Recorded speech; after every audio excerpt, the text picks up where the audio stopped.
بسم الله الرحمن الرحیم. انسان جوړونه.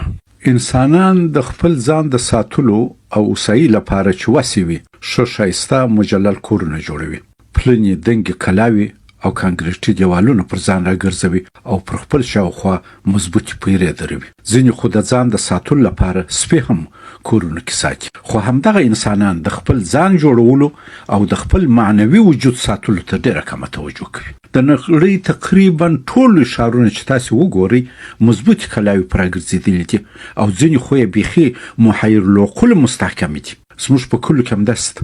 د لوی خان کلا لویه ده، د باچا کلا تر ټولو غټه او مضبوطه وي. مګر تاریخ ښوولې ده چې همدا ټینګې دنګې او مضبوطې کلاوي د مصممو یرغلګرو په مخ کې نه دي ټینګې سوي.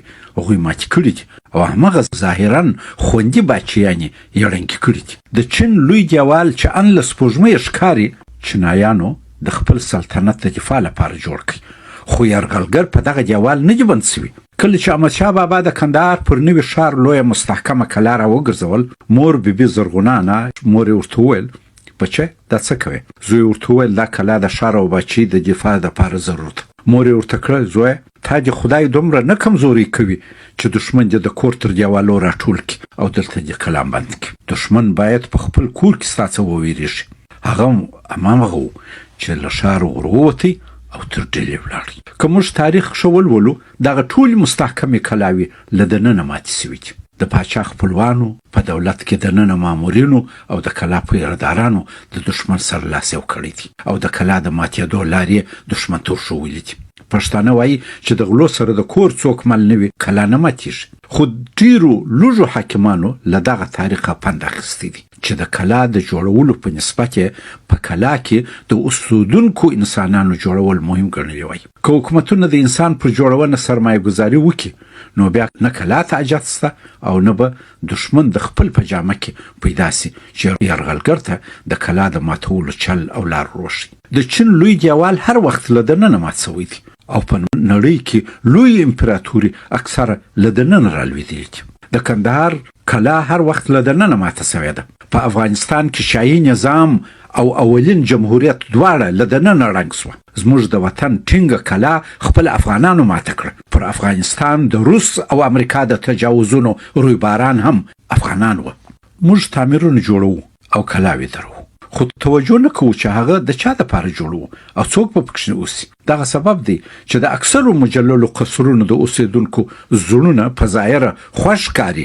نورو فکر کوي چې دا به په دې قصر کې چې اوسېږي دا به څونه خوشحالي، خو د هغو زړونه له غمو ډک دي. دا ځکه تعمیر جوړ سوی دی، خو کوم انسان چې په دې تعمیر کې اوسي هغه نه دی جوړ سوی.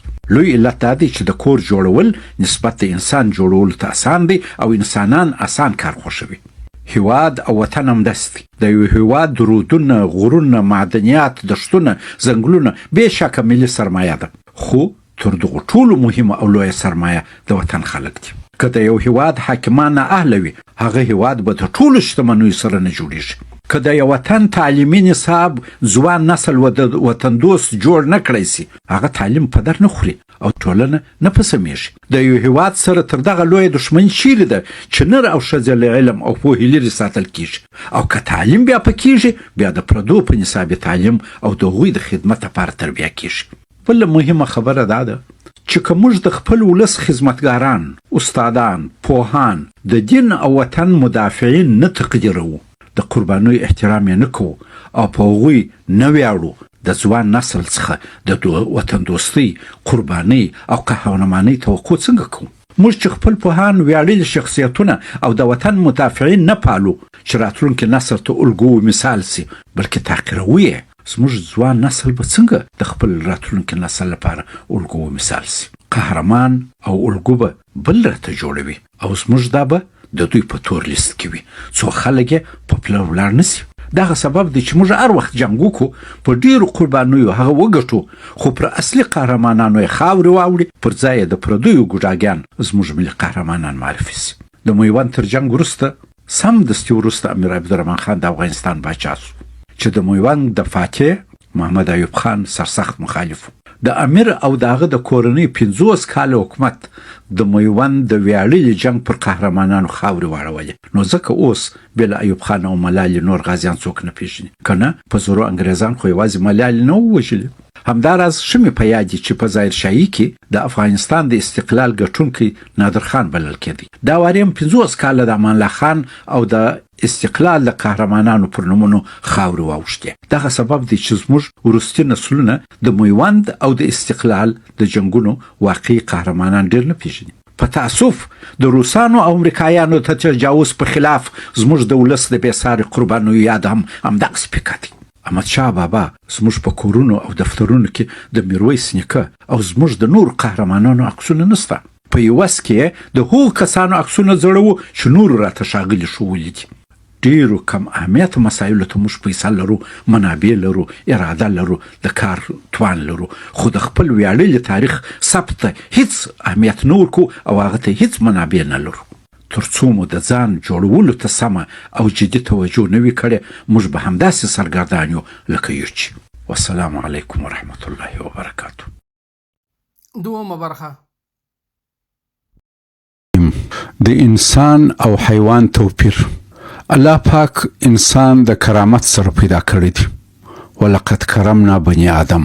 خو انسان د ځناور او حیوان سره ځینې مشترکات هم لري. نو ځکه علمي تجربې اول پر حیواناتو کیږي چې بیا د هغو نتیجې انسانانو ته انتقال سي. انسان او حیوان دواړه خوراک، څښاک، شهوت او درد لري.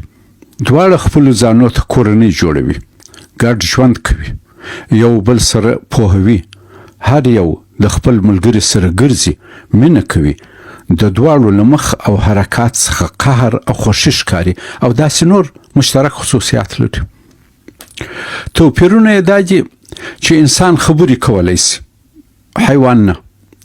نو ځکه د علم کلام استادان و انسان ته حیوان ناطق وایي. ځینې بیا وایي چې نه، طوطي و مینه هم خبرې کولی سي. انسان د فکر کولو، پلان جوړولو او تخطیط توان لري. نو حیوان متفکر مناسب تعریف دی. او نطق چې دی دا د تفکر د ترجمانی وسیله ده. نو ځکه د منطق علما د منطق په باره کې وایي چې المنطق آلة قانونیة تعصم مراعاتها الذهن عن الخطايا في الفکر. منطق یو قانوني آله ده چې د انسان ذهن د فکر کولو په وخت کې له خطا ساتي.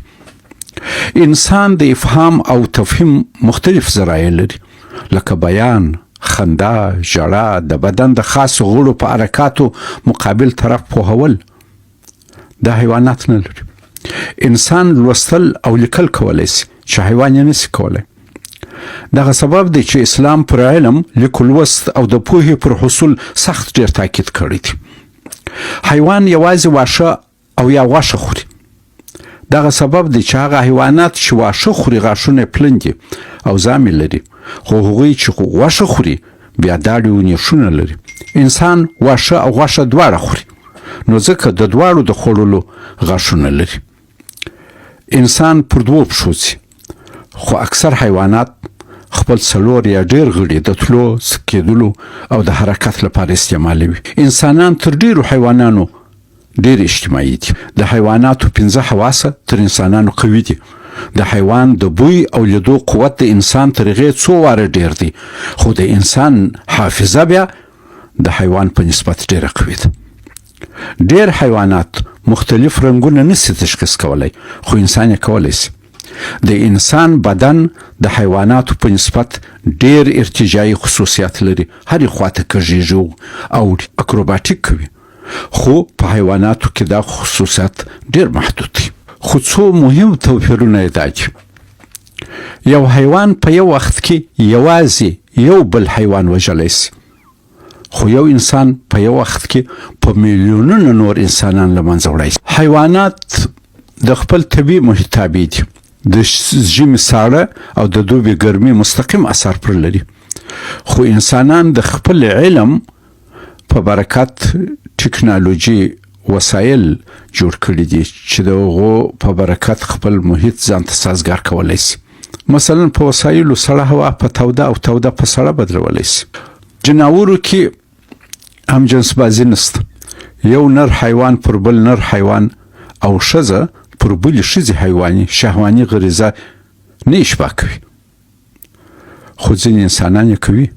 انسانان په خپل عقل او فکر خپل ژوند تنظیموي او د خپل اوساینې وسایل برابروي، خو حیوانات دغه ملکه نه لري. جناوران په خپل رمه، ګلا او ټولۍ کې تر ټولو تندرست او پوه حیوان مشر کوي.